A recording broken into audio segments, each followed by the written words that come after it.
e diventiamo come loro. Se vogliamo metterla così, Se votate questa piovra, poi non vi lamentate più. Non ti viene da di forza esagerato negli anni scorsi? Ma era un momento differente, no? Va ora in onda Filo Diretto. Allora, buongiorno, bentrovati qui da Narda Frisoni nella nostra rubrica Dalle parole ai fatti. Salutiamo Alessandro alla regia e il mitico Giulio.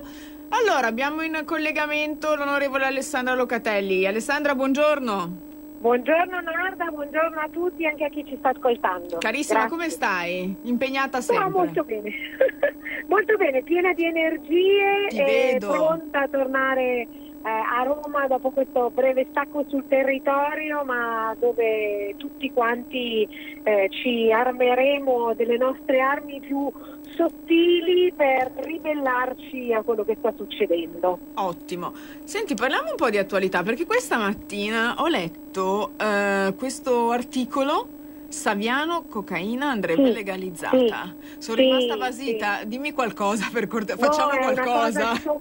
È una cosa scioccante. Aberrante. Ho fatto un post io stamattina o ieri sera, perché veramente è un insulto a tutte le persone che lavorano, a tutte le persone che cercano invece di aiutare i ragazzi a farli uscire dal tunnel, ragazzi, ragazze, uomini, donne che purtroppo prendono la strada dell'abuso di sostanze e che insomma, per poter ricondurli a una vita dignitosa, a una possibilità anche solo una per il futuro, ci vuole già un impegno enorme. E io penso che il signor Saviano ormai viva tra le parole vuote dei suoi libri e quelle che pronuncia e non abbia più il minimo contatto con la realtà. È un insulto ed sono parole che solo un delinquente potrebbe pronunciare. È assolutamente fuori da ogni contesto, peraltro, quindi comunque si vede benissimo che al di fuori della realtà, come dicevi tu, ha perso proprio il contatto. Fare una dichiarazione del genere è contro qualunque, diciamo, no, è proprio manca di rispetto per le persone che sono in difficoltà e agevola ulteriormente, incoraggia chi invece, come questo governo, magari intraprenderebbe addirittura strade del genere.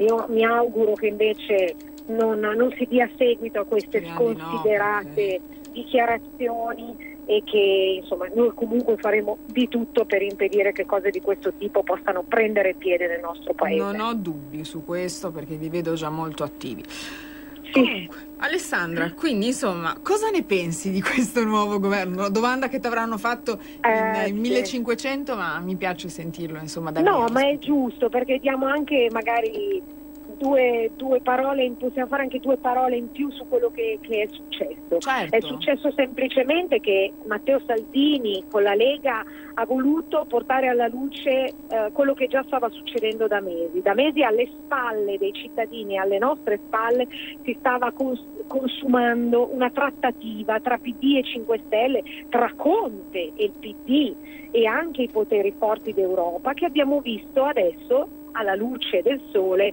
davanti a tutti, proprio grazie a Matteo Salvini, anche perché questo governicchio che si è formato nel giro di pochi giorni ha distribuito poltrone e ministeri come se piovessero in maniera imbarazzante. In maniera imbarazzante ha cancellato il Ministero della Disabilità, perché probabilmente se lo terrà il presidente Conte, ma ha un altro significato, non quello che aveva dato Matteo Salvini a questo ministero, dando la speranza a tanti disabili di poter avere parola in futuro, di poter avere un riscatto in futuro. Ha consegnato il Ministero della Famiglia nelle mani di una docente di matematica del PD. Sì, infatti, quindi, esatto, volevo proprio chiederti, ma che profilo ha? Cioè, poi ricordiamo. No, è imbarazzante perché stiamo facendo dei passi indietro. Purtroppo i 5 Stelle, ma io voglio dire non gli elettori dei 5 Stelle, che mi fanno anche un po', non dico pena, però mi dispiace quasi per loro, perché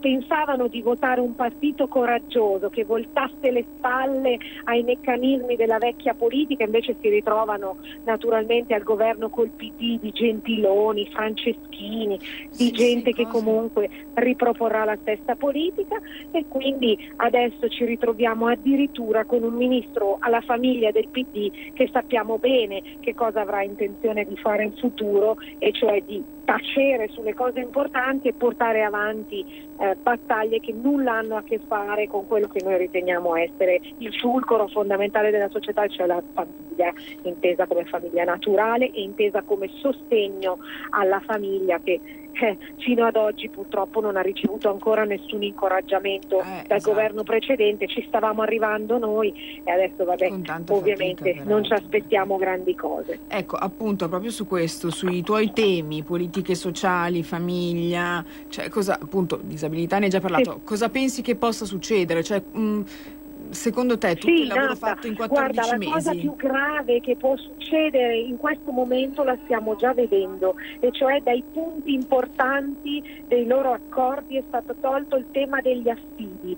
Lì andava fatta una grande riforma e ci stavamo lavorando anche alla luce dei gravi fatti di Bibbiano, che appunto, quantomeno erano la spinta, un acceleratore per poter lavorare su un tema che interessa a tutti, perché interessa il futuro dei nostri figli, delle famiglie, dei bambini, e ovviamente che riguarda anche il fatto di fare giustizia. Io intanto che ero al Ministero quel mese e mezzo che sono rimasta, ho ricevuto solo nei primi 30 giorni 179 segnalazioni da parte di famiglie, persone, mamme, papà, che ritenevano che fossero state utilizzate delle procedure non corrette nell'allontanamento dei figli dal loro nucleo familiare. Ho istituito un tavolo tecnico, grazie a un protocollo firmato con Ministro Matteo Salvini e con i Carabinieri, e questo tavolo tecnico continuerà a lavorare, perché ho voluto che potesse continuare ad esistermi, anzi scusate, a esistere dopo il mio mandato, e quindi lì queste segnalazioni potranno essere valutate da persone qualificate, tecniche, preparate, che possono dare un senso. Ma io mi auguro che questo possa avere anche un riscontro mediatico, perché poi bisogna parlarne di queste cose, non si può tacere, non si può insabbiare tutto. No, assolutamente, anche perché diventa, è stato una pagina, diciamo, tristissima della nostra, di questi ultimi anni. È stata, Narda, e lo è ancora purtroppo, perché i fatti di Bibbiano sono ancora oggetto di indagine, nascono altri fuochi di indagine che magari non sono solo lì, ma posso chiaramente dire che la Regione Emilia-Romagna ha una responsabilità che deve prendersi, una responsabilità anche politica rispetto a quanto è stato fatto fino ad oggi e rispetto a quanto è passato sottovalutato e sotto il naso di amministratori della sinistra che per anni si sono sollevati ad essere i paladini della giustizia, del sociale e dei diritti dei più deboli. Un cavolo con il cavolo, perché invece sono da settimane che nessuno di loro parla di quello che è successo. Ci sono genitori, famiglie disperate, la popolazione è scesa in piazza, ci sono indagini in corso, ci sono cose inquietanti, fatti inquietanti che emergono ogni giorno, come le dichiarazioni di quella madre affidataria di una coppia di 2 madri, alle quali l'assistente sociale che partecipava alle manifestazioni del PD e che ha affidato una bambina tolta a una famiglia con una relazione certissima a suo dire, l'ha affidata a queste 2 mamme, una delle quali imprecava in macchina, secondo le intercettazioni ambientali, insultando la bambina, lasciandola sotto la pioggia. E questo qui sarebbe un valutare bene i problemi, capire che cosa sta succedendo e fare giustizia. Nessuno ne parla. Siamo arrivati a questo punto dove comunque lì c'è un sistema che va smantellato. Io ho chiesto, scusami Narda, se magari mi sto prendendo un po' troppo tempo, tu avvertimi. No, assolutamente, prendi tutto il tempo che vuoi, interessa a tutti questo. Perché io 2 settimane fa, in tempi non sospetti, ho chiesto a Bonaccini, al Presidente dell'Emilia Romagna, un confronto. Infatti, ed ero nel pieno dei miei poteri di ministro, e chiedevo un confronto su questi temi. Lui ha risposto alla mia segreteria e poi anche con un comunicato stampa che però, siccome c'era la crisi di governo, preferiva attendere che magari arrivasse il nuovo ministro. Siamo a questo punto. E in effetti il nuovo ministro è arrivato ed è del PD. Guarda caso. Cosa ci possiamo aspettare? Quando hanno fatto in Emilia Romagna una commissione di indagine, di inchiesta regionale, che guarda caso nell'ufficio di presidenza ci ha messo solo il PD e uno dei 5 Stelle, tenendo fuori tutto centrodestra e la Lega, che dal principio era stata la prima a richiamare l'attenzione su questi fatti e alzare la testa. E hanno fatto solo tra di loro gli uffici di presidenza, cioè stiamo veramente, io sono veramente preoccupatissima per quello che può succedere e mi dispiace veramente che gli elettori dei 5 Stelle che si aspettavano di avere qualcuno che non doveva governare col partito di Bibbiano, qualcuno che non doveva governare col partito della Boschi e delle banche, qualcuno che addirittura qualche tempo fa aveva detto che avrebbe scardinato il Parlamento come una scatoletta di tonno. Guarda. Ecco, invece l'incoerenza è fatta a persona. L'attuale ministro degli esteri aveva detto appunto mai con il partito di Bibbiano eccetera. Oggi vale tutto il contrario, quindi c'è poca serietà. Hanno consegnato e stanno consegnando e li stanno accompagnando il paese di nuovo delle mani del PD che era stato cacciato dal popolo. La Lega ha fatto solo il suo dovere. Matteo Salvini ha scoperchiato una truffa che si stava consumando ai nostri danni, ai danni della popolazione, e ha detto questa è la verità. Adesso cosa facciamo? Ha cercato anche di dare una possibilità ancora ai 5 Stelle di riscattarsi, ma non è stata colta, anzi sembrava quasi un gesto disperato. Non era così.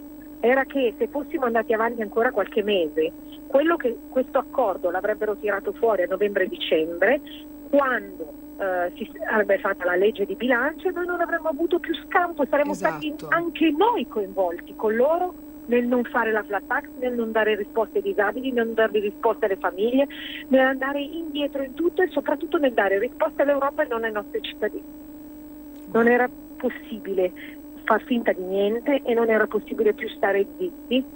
Era necessario che tutti sapessero quello che sta accadendo, e io credo che adesso, dopo il discorso di Conte al Senato, dopo quello che hanno avuto il coraggio di dire tanti dei 5 Stelle, dopo l'euforia veramente imbarazzante del PD con i nomi e i personaggi che hanno messo, che sono secondo me delle semplici estensioni delle braccia di chi fisicamente non ha potuto rimetterci la faccia della Boschi, addirittura abbiamo il ministro della Sanità che l'unica cosa che sa di sanità, a mio avviso, è che è salito sui barconi a vedere come stavano i migranti. Guarda, siamo proprio all'assurdo. Se tu leggi, appunto, sicuramente l'hai fatto molto più di me, i profili dei vari ministri, rimani attonita, ti dico la verità, guarda, non mi aspettavo così tanto adesso. Non c'è mai fine al peggio, ma siamo arrivati a un livello veramente eclatante, assurdo. No, sconvolgente, perché non si capisce che cosa hanno intenzione di fare. E per non parlare del ministro dell'interno, un tecnico, un prefetto che si presta vergognosamente alla politica in questo modo, cercando di ricondurre tutto di nuovo al mercato dell'accoglienza, perché questo che vogliono fare, questo a cui vogliono arrivare, spacciandolo per una decisione tecnica, quando di tecnico non c'è niente, ma non c'è niente purtroppo neanche di concreto nelle loro politiche, nelle loro scelte che sono state fatte, sono solo imbarazzanti. E ripeto, io penso che un elettore medio, ingenuo, sensibile ma spontaneo dei 5 Stelle si senta toccato nel profondo, perché purtroppo volevano e credevano in un partito che facesse la differenza, che avesse il coraggio e la responsabilità delle proprie azioni. Invece questo ce l'ha solo la Lega. Solo la Lega dimostra la compattezza, la coerenza, la determinazione, le scelte che vanno sempre nella stessa direzione, e lo facciamo tutti insieme con la stessa voce, quella di Matteo Salvini. Esatto. Comunque, guarda, ho letto qualche critica anche ovviamente dai sostenitori qualche critica, ce n'è più di una, Dai sostenitori del Movimento 5 Stelle io non credo che questo governo potrà durare tantissimo. Io me lo auguro e spero che venga ridata la parola agli italiani. Insomma, ma non lo so, il collante lo sappiamo qual è. Il collante è solo l'odio nei confronti della Lega e di Matteo Salvini. L'odio nei confronti della Lega, bravissima Narda, e naturalmente tenersi stretta la poltrona, e anche per il presidente Conte questi accordi sulle spalle degli italiani, ma molto ben graditi da Bruxelles, dalla Merkel e da tutti gli altri, tranne che da noi, sono serviti per fare un altro mandato rinnovato, incoraggiato. Anzi, oggi sentivo alla radio, non era una nostra persona vicina a noi, una radio che non mi ricordo neanche quale fosse, sentivo una signora che telefonava e diceva: io ho notato uno sguardo diverso del presidente Conte, prima era un po' più sommesso, ora si sente più gratificato e sicuro. Sì, guarda caso, ma infatti le dichiarazioni che sono uscite questa mattina sulla stampa, dove lui finalmente si sente libero senza più dover rispondere a tensioni o altro, sono indicative, insomma. Sì, ma prima o poi chi è chiuso dentro quelle stanze, prima o poi ci deve uscire, si deve confrontare con la gente, col popolo, perché le persone per strada, lo dico anche da ex amministratore e anche da chi vuole tutelare il proprio territorio, non rivogliono l'apertura dei centri di accoglienza fino al proprio appartamento, non rivogliono le risse sotto a casa degli immigrati appena accolti dalle prefetture che vogliono il telefonino, il wifi o non gli piace il cibo, vogliono ordine nelle proprie città e regole certe per stare sicuri e tranquilli, e poi vogliono che si pensi al loro bene, che non si spendano i soldi per gli altri prima che per gli italiani, naturalmente. Soprattutto, purtroppo, quanto durerà questo governo, Alessandra, secondo te? Dammi un minimo di speranza, dai, dimmi poco. Allora, secondo me, ma proprio umilmente, perché poi io penso che i conti, quando ci sono di mezzo interessi personali, siano diversi. Sai, quando ci sono di mezzo gli interessi del paese e la dignità e l'onore, come ha dimostrato la Lega, i conti si fanno in fretta e si dice che il governo poteva durare solo fin quando c'era rispetto e dignità e onore per gli italiani. Adesso è un po' imprevedibile, io posso dire che fino a quando non inizieranno a litigare tra di loro, perché prima o poi, più vanno avanti, più si avvicina il momento in cui bisognerà andare a confrontarsi con gli italiani, con gli elettori dei 5 Stelle che non ci saranno più perché si sono resi conto che non è il movimento coraggioso del cambiamento che avevano votato, con gli elettori del PD, quelli che stanno fuori non si sentono nemmeno rappresentati da Renzi, Boschi eccetera, che hanno poi messo lì delle marionette, dei rappresentanti a caso per gestirli, ma quelli fuori tutti, anche quelli del PD che stanno fuori, non sono contenti di questa alleanza che si è formata. È stata fatta dentro nel palazzo, chimicamente. È un governo del declino, è destinato a durare fino a che non inizieranno le liti per ragioni sempre personali.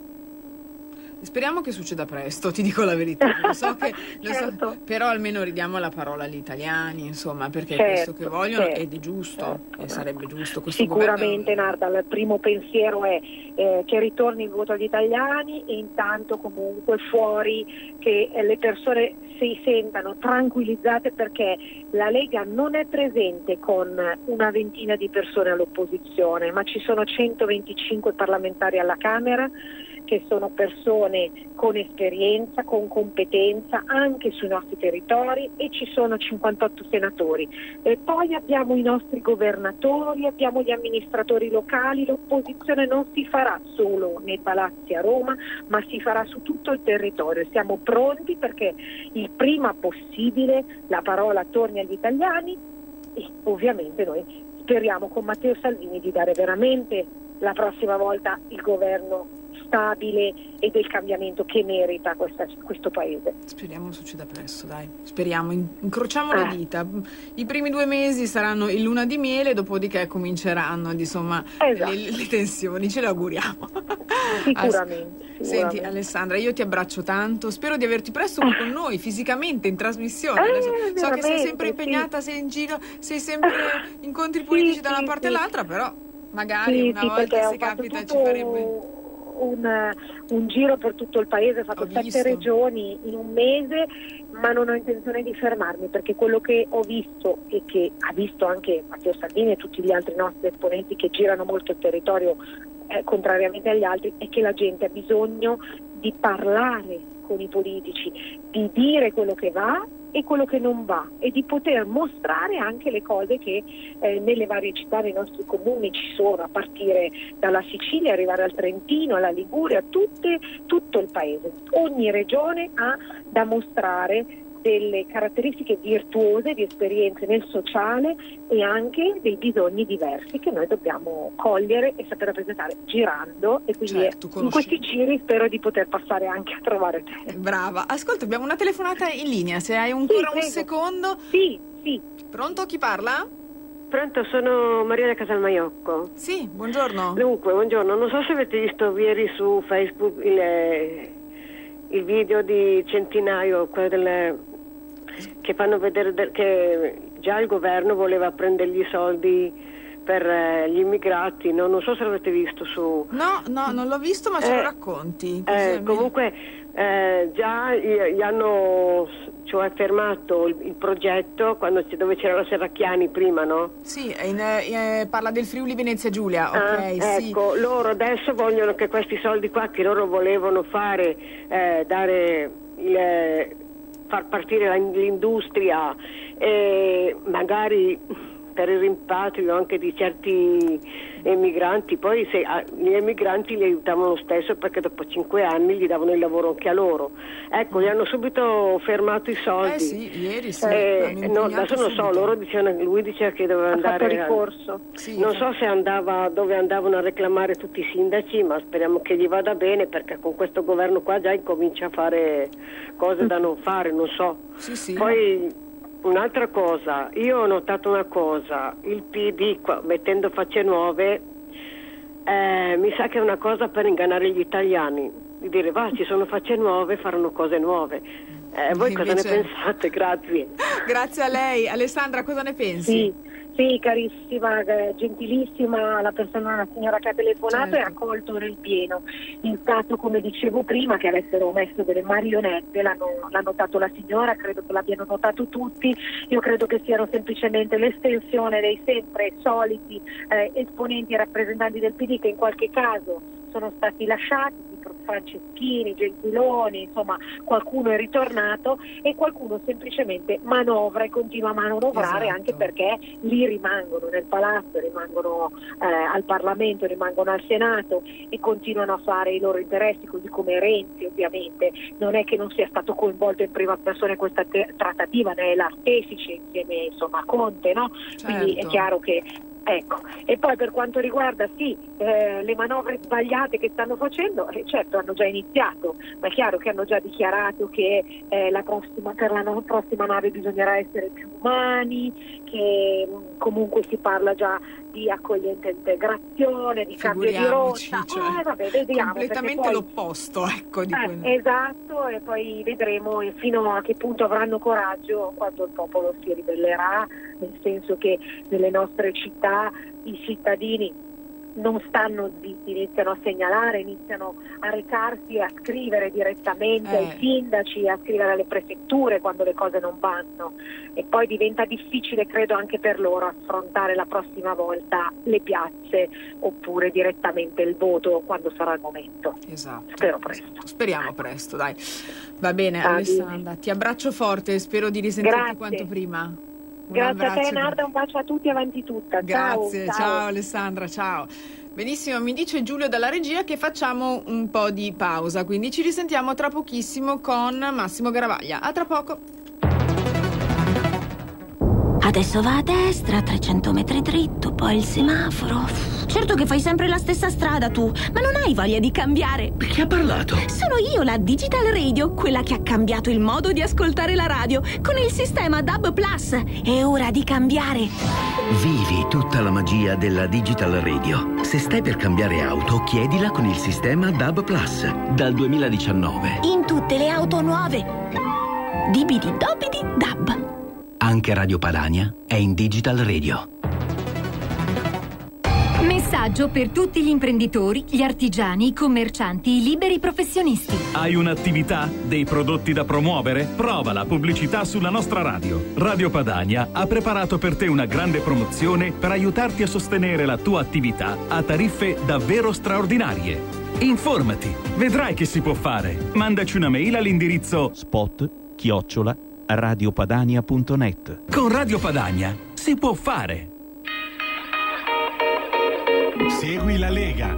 Da Lampedusa a Milano, da Taranto a Ventimiglia, la Lega è un laboratorio di idee e passione civile sempre in movimento. Segui le sue manifestazioni, i meeting e le feste. Solo su RPL, l'agenda degli eventi aggiornata provincia per provincia, le interviste con gli organizzatori e i collegamenti con i nostri inviati. Segui la Lega è una trasmissione realizzata in convenzione con la Lega per Salvini Premier.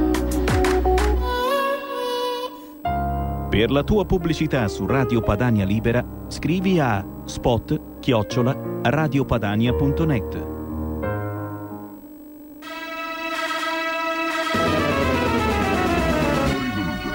Tanto vale farsi pagare. Non dategli ascolto. Non capiscono per ora, ma capiranno. Metterete persone di ogni tipo sul palco, come se fossero uguali a voi.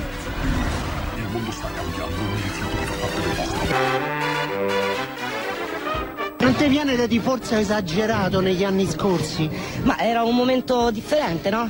Se vogliamo metterla così, io col partito di Bibbiano non voglio averci nulla a che fare. Ma era un momento differente, no? Io non voglio avere nulla a che fare. Il Partito Democratico è quello di Bersani che prendeva soldi da Riva dell'Ilva, è quello delle cooperative rosse, è quello di Penati, è quello che ha avallato tutte le porcate berlusconiane. Ancora che credete alla storia del Partito Democratico è differente di Forza Italia. È peggio! Ma era un momento differente, no? Se vogliamo metterla così.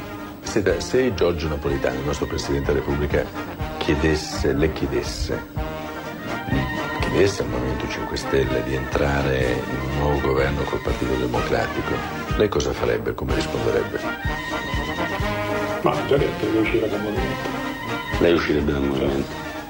Ma era un momento differente, no? Non crede più nessuno a questo partito che ha impoverito l'Italia. Se vogliamo metterla così. Che metteremo fine al business dell'immigrazione. Metteremo fine al business dell'immigrazione che è cresciuto a dismisura sotto il mantello della finta solidarietà. Ma era un momento differente, no? Tu rappresenti le banche, i poteri forti.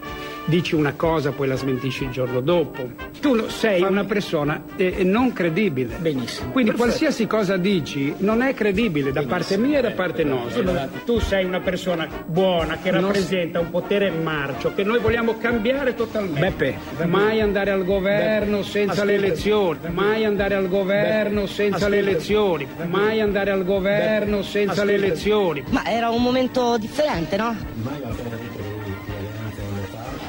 Ah, non mi avevano mai fatto una domanda sulle alleanze, che strano.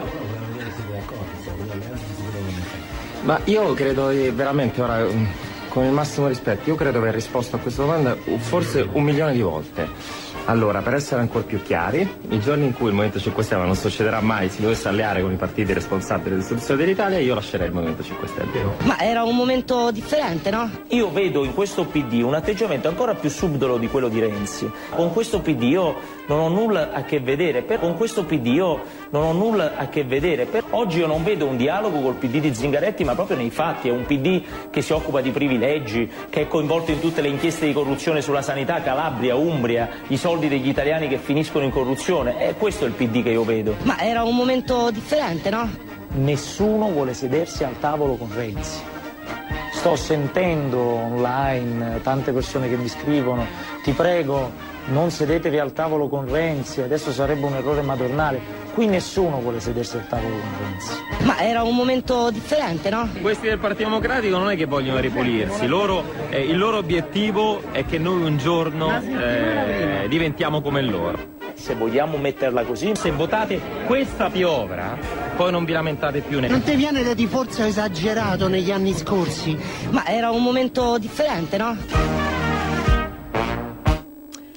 eccoci, bentornati. Ho qui anche Antonio Verna, il mio collega. Ciao, quindi ormai questa mattina c'è un tu le tour fai le de dirette, force, esatto, dalle 6, no, a che ora cominci tu? No, oggi ho cominciato alle 7:30 perché vai Giulio non c'era. Vabbè, ho finito, però ho detto ti vengo a trovare, dato che non ero mai stato con te. Qui Vedi finalmente. E poi soprattutto abbiamo come ospite il grandissimo Massimo Garavaglia. Certo, buongiorno. Dottor Garavaglia. Buongiorno, come va? Ben trovato. Bene. Ci senti? Grazie. Ci senti bene? Sì, abbastanza bene. Ok. Sì. Come stai? Ma sì, molto bene. Ottimo. Stai sempre bene, sei sempre allegro, sempre gioviale, a Cipicchia. È gratis? È gratis, giusto. Io invece non ho avuto modo di parlare ancora con Garavaglia. No, è molto interessante. Adesso lo ascolterai, è veramente bravo. Allora, partiamo subito. Insomma, si respira un'aria un po' pesante in questi giorni nei confronti, diciamo, della Lega.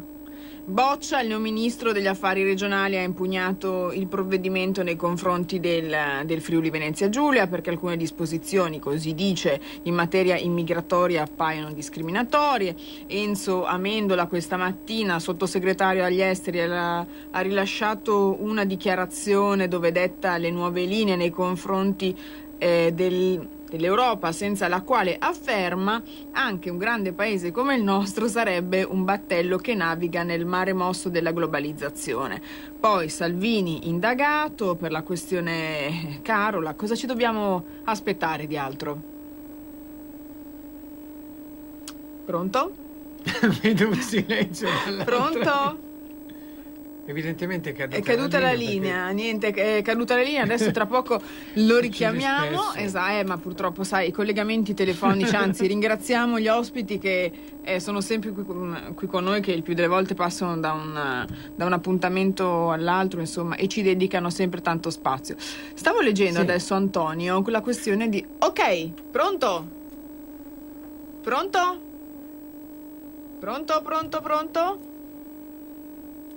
È partita la linea praticamente. Secondo me è colpa di Giulia la regia. Scherzo. Allora, dicevi, stavo guardando questa notizia appena uscita. Gentiloni vede von der Leyen e dice: è stato un incontro a quattro occhi di un'oretta circa che si è svolto in un clima di grande amicizia. Quella del candidato italiano. Esatto. Chissà di che cosa avranno parlato. Ma sai, per martedì, perché martedì insomma la Presidente scioglierà ecco, prego. Pronto? Eccoci. Ecco. Eccoci. Ci senti? Okay. Ci senti bene? Io sì, vi sentivo anche prima. Ok. Vabbè, quindi hai sentito un po' la premessa che ho fatto dicendo che siamo una Lega sotto attacco. Quindi ho parlato un po' del Friuli Venezia Giulia, quello che sta capitando. Ma cosa ci dobbiamo aspettare ancora, secondo te? Ma allora, è il botto iniziale. Un governo inizia dicendo qual è la sua idea. No. Questo governo ha iniziato dicendo qual è la sua idea di governo. Cioè aprire tutti i porti, accoglienza diffusa, portiamo i migranti in tutti i comuni, non c'è più distinzione tra clandestino e quei 2 o 3 siriani che scappano dalle guerre. Questo è tutto il contrario di quello che era stato fatto in precedenza, insomma. Sì, è l'esatto contrario di quello che è stato fatto, ma soprattutto l'esatto contrario rispetto al buonsenso. Però lo giudicheranno gli elettori, tanto si vota, non è che non si voterà mai, si vota. Speriamo presto però, perché sennò è fatica, diciamo, andare avanti con questo governo, no? Ma mi tocca citare Gramsci, quando la classe politica non ha il consenso, da classe dirigente diventa classe dominante. Non funziona. È vero, non funziona. Giusto, ottimo spunto di riflessione. Repubblica anche oggi parla di Salvini come un uomo provato, con una scarsa lucidità, insomma, che avrebbe cambiato varie volte strategia. Sfatiamo queste dicerie e raccontaci qual è in realtà il clima all'interno della Lega. Allora, la stampa della Repubblica, del Corriere della Sera, che scrive le stesse cose con gli stessi titoli 24 ore al giorno, tutti uguali, tentano di raccontare questo film. Certo, esatto. Ma come hanno tentato di raccontare dei film precedentemente. Fortunatamente oggi ci sono i social, la gente ha aperto gli occhi, non ha più i paraocchi, anche la televisione viene vista in un modo diverso, cioè molto più laicamente. Uno guarda il TG1 e dice va bene, questi 5 Stelle ma sono fuori di testa, cioè siamo veramente in un mondo diverso. E c'è chi tenta di applicare le regole vecchie dei media a un mondo diverso. Quindi banalmente adesso l'idea è facciamo passare Salvini che per un pazzo che ha deciso di suicidarsi, ma è l'esatto opposto. Loro si sono suicidati. Nel momento in cui il PD si mette insieme ai 5 Stelle hanno deciso di 2 zoppi di farne uno, e il problema è che cadono tutte e 2. Abbiamo una telefonata. Proviamo Pronto? a sentire chi è. Pronto? Sì, buongiorno. Con chi parliamo? Pronto, buongiorno, le telefono dalla provincia di Como. Buongiorno. Volevo solo fare una piccola osservazione di una misera casalinga che segue la politica. Io penso che il PD si tenga ben stretto alla comunità europea, perché i vari stati, Francia, Germania, che io chiamo il governo del gatto e della volpe, per tenerci qui, per liberarsi, diciamo tra parentesi, scusi un termine un po' pesante, della cacca, ce la rimandano qui a noi, per cui ci sovvenzionano i politici di turno, perché così facendo il 50-50, col 50 che rimane possono far vedere che tappano altri buchi. Ecco. Questo è quello che penso io. Anzi, io mi auguro, e dovremmo augurarci, che visto che ce ne sono 5.000 in Libia che aspettano di venire qua, che ne arrivano 2.000 al giorno. Ma sa dopo che bello quando ci saranno le elezioni? Non vorrei godermi lo spettacolo. Grazie, buongiorno. Grazie signora, grazie mille. Allora, torniamo a noi, ringraziamo la nostra ascoltatrice. Si parla di rifondare il centrodestra Salvini-Meloni. Cosa ne pensi? È possibile? Cosa succederà, insomma? Ma allora, innanzitutto lunedì fuori da Montecitorio ci saremo tutti per, penso, al di là degli schieramenti politici, per manifestare uno sconcerto di fronte a una manovra di palazzo che nella Prima Repubblica non avrebbero avuto il coraggio di fare, perché questo è un punto fondamentale. Qui siamo oltre quello che mai si è fatto nella Prima Repubblica, perché quando anche tenevi lo stesso premier non cambiavi maggioranze, cambiavi le poltrone, allargavi a qualche componente, ma incamerare un pezzo di opposizione nella nuova maggioranza nella Prima Repubblica non si è mai fatto, quindi siamo oltre, siamo alla Repubblica zero. Bene.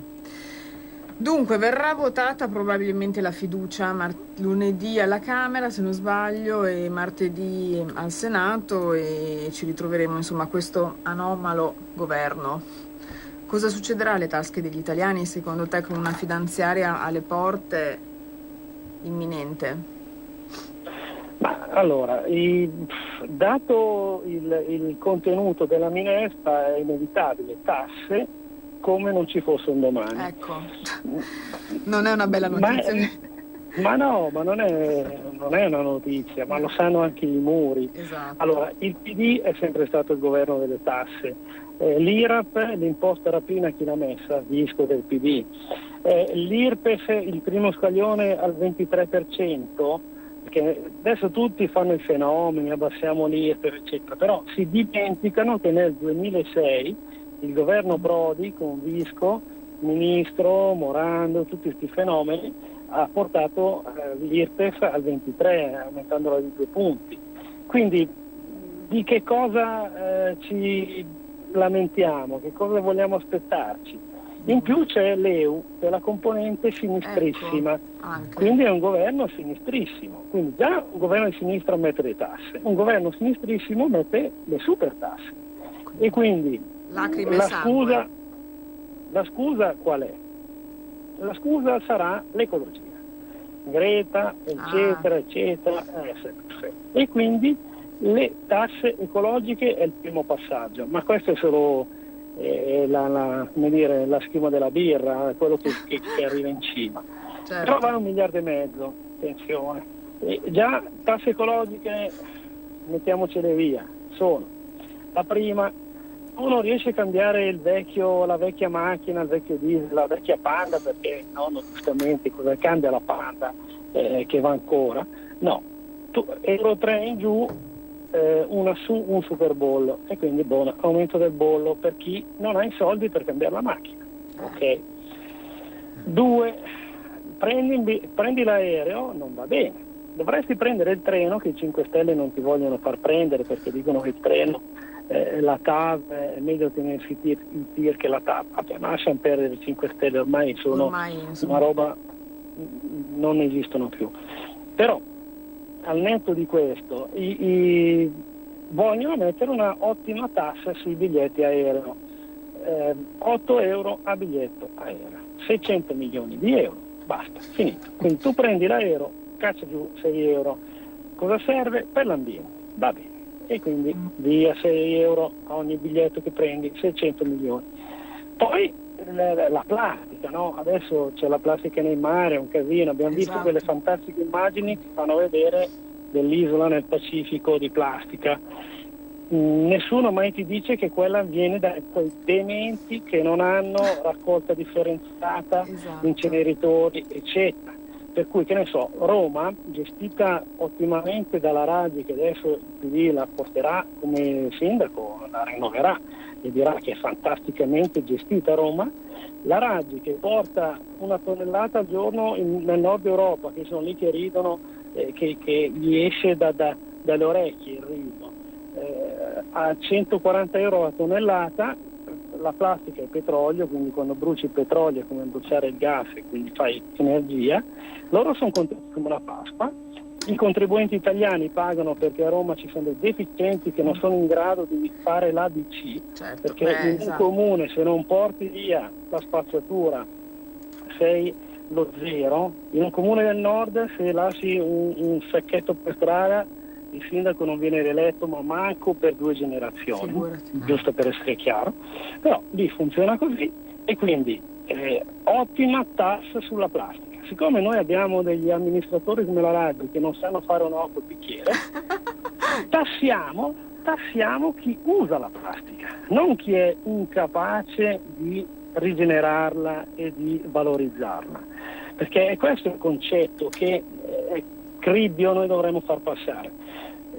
La plastica è un rifiuto, sì, ma è anche un valore se lo sai usare. Diventa un rifiuto nel momento in cui tu sei un deficiente che non sei in grado di valorizzarla. Ebbene, che cosa fanno? Anziché penalizzare un sindaco come la Raggi, che oggettivamente ma manco in un comune di 100 abitanti la eleggono, no, mettiamo la tassa sulla plastica. Quindi, cara Narda, quando andrai a comprare l'insalata in busta di plastica, pagherai la tassa. Ecco. Questo è il concetto. Perfetto. E altri 500 milioni li tira su da lì. Ma questo è l'antipasto. Poi c'è la patrimoniale sulle case. Ecco, su questa infatti volevamo... C'è un'ipotesi di tassa sui prelievi, quindi se uno prelieva contanti più di, che ne so, non so la cifra, metteranno una cifra, più di un tot al mese paghi una tassa, e poi c'è l'imposta devastante, ma ho paura di dirla. No, esatto. Beh, dai, insomma, siamo pronti a tutto, diccela. No, poi c'è la roba più brutta che hanno in cantiere questi matti, che è segnalare direttamente all'Agenzia delle Entrate e alla centrale rischi delle banche, cioè non ti danno più un credito, quelli che hanno delle tasse non pagate. Aiuto. Che detta così può anche sembrare una cosa intelligente. Poi il bello di questi del PD è che ti mettono giù le robe che possono anche minimamente sembrare intelligenti. Ma una cosa del genere può funzionare dove funziona lo Stato. Ma in Italia, dove non funziona niente, c'è un sacco di gente che non paga una tassa perché prima vuole capire che cosa gli è arrivato. Certo. Invece no, con questa genialata che gira in giro, purtroppo l'ho vista, chi ha degli insoluti e chi non ha pagato le tasse viene automaticamente segnalato alla centrale rischi e da quel momento in poi non può più andare in banca a chiedere prestiti o deve rientrare dai fidi che ha. Tradotto, fanno chiudere centinaia di migliaia di partite IVA. Bene, benissimo, una tragedia. Abbiamo una telefonata Sì, in è linea. una tragedia, sì. Pronto? Pronto, Sì. Buongiorno, sono Chiara di Torino, buongiorno. Sì, buongiorno. Senta, io volevo chiedere all'onorevole Garavaglia questo. A me inquieta una cosa. Stamattina sentivo un'analisi politica, un analista politico, non so, che diceva che in fondo questo governo è stato fatto anche e solo con un unico fine, quello di cambiare la legge elettorale, di farla nettamente proporzionale, in modo ovviamente da indebolire quella che è una prevalenza del centrodestra che oggi risulta dai sondaggi. Cosa avete intenzione? Innanzitutto volevo sapere se a lui risultava questo e che cosa aveva intenzione di fare la Lega per contrastare quest'altra tragedia qua che si verificherebbe. Grazie, vi ascolto per radio. Grazie a lei, grazie tante. Cosa ti senti di rispondere? Vabbè, ma io mi sento di dire la verità, nient'altro che la verità, tutta la verità. Fantastico. Allora, i 5 Stelle nascono per mettere una zeppa al fatto che l'Italia ha una prevalenza di centrodestra. Dai. Sì. Nel popolo, nel sentiment questo è, dai. Esatto. Non diciamoci storie. Dopodiché, finito quell'obiettivo, vengono rottamati, cioè come una società la mette in liquidazione e va nel PD. Perfetto. Ok, e quindi adesso sei di nuovo a destra e sinistra. Qual è il problema? Destra e sinistra con tutte le differenze, perché come ovviamente dice sempre Salvini non è solo destra e sinistra, è anche centro, periferia, Europa, Italia, insomma sono più le fratture, però la principale alla fine che le condensa è questa. E quindi dopo aver rottamato i 5 Stelle hanno esaurito la loro funzione di tenere ingessato il sistema, sì. Che cosa succede? Rischi che con delle leggi normali che ci sono in tutto il mondo, che consentono a chi ha un vantaggio potenziale di governare serenamente senza fare inciuci, cosa che fino a ieri il senatore Ceccanti, autorevole professore costituzionalista, ha sempre detto che era la roba più logica del mondo da fare, oggi dice il contrario, dice no, non si può fare perché sennò vince il centrodestra. Esatto. E quindi cambi le regole e torni all'inciucio e togli, diventa tutto proporzionale, in quel modo comunque sia Salvini, nonostante abbia un enorme consenso, dovrà venire a patti con qualcuno e quindi non fare un vero cambiamento, ma fare un cambiamentino, aggiungere sempre qualcosina che fa comodo a non cambiare niente. Ecco, ma a furia di fare così arriviamo al 51% Guarda, esatto. C'è Antonio Verna qui, il collega, che vorrebbe farti una domanda. Allora, onorevole, per quanto riguarda invece le infrastrutture... Senatore. Ecco, senatore, giusto. Senatore, perché non mi ricordavo se deputato o senatore. Per quanto riguarda invece le infrastrutture, no? La neoministra De Micheli oggi si legge fa volare i Benetton, ribadisce che nel programma non c'è la revoca della concessione di autostrade, dice il sì alla TAV e alla Gronda. Quindi, cioè, rispetto ai 5 Stelle c'è un po' una divergenza su questo. Ma voi parlate ancora dei 5 Stelle come se esistesse. Esatto. È una cosa che non esiste più. Questo è un monocolore PD, cioè Conte ed è il PD, il Gentiloni è commissario europeo del PD, il NEF è del PD. I 5 Stelle hanno dei ministri senza portafoglio e basta. Quindi è un monocolore PD. Ma sì, 5 Stelle fanno l'appoggio esterno. Abbiamo un'altra telefonata, pronto? Poi lasciamo il senatore che sarà ovviamente impegnato. Pronto, chi parla? Pronto, buongiorno. Buongiorno. Sono Andrea dalla provincia di Varese. Io volevo far notare il fatto della nomina di Gentiloni. In pratica questo governo non è ancora passato dal passaggio dalla Camera e del Senato, no?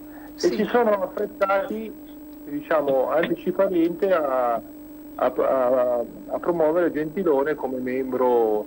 Volevo un'opinione di Garavaglia, e poi, visto che lui è senatore e i numeri al Senato sono molto risicati, le notizie a riguardo di questi ultimi momenti. Grazie. Buongiorno. Grazie. No, allora parto da qui. Innanzitutto non sono senatore, ero senatore, adesso sono deputato. Ho sbagliato io, quindi ho sbagliato io. Infatti non stiamo capendo più. Ma le stesse, sono della Lega, che esatto. Non cambia niente. Al Senato sì, balleranno al Senato, ma li fa ballare Renzi, non è che li fa ballare tanto la maggioranza iniziale politica. Una maggioranza iniziale politica c'è, perché ormai dopo aver scritto tutti questi articoli mica puoi cambiare.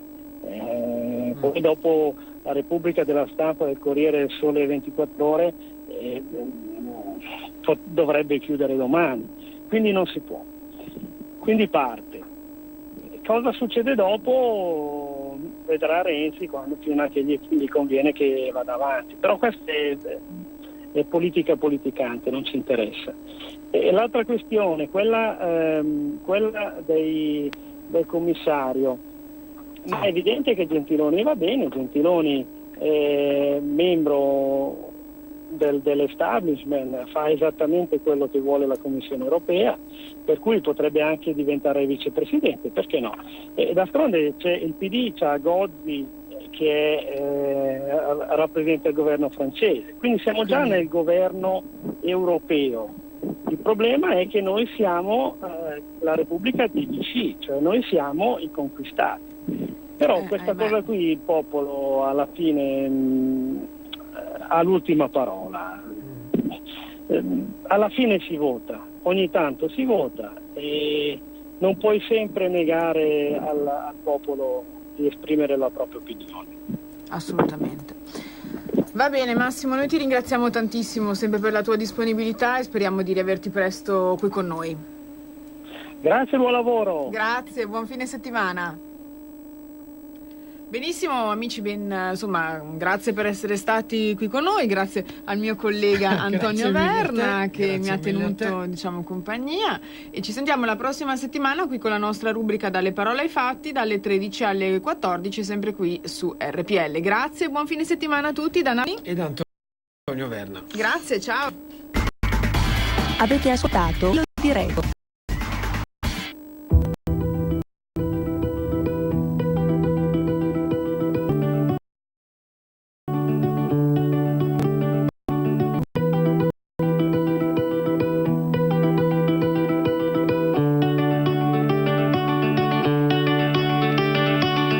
Dall'uomo diesel alla business, a rincorrere i miei sogni al fitness, viziato principe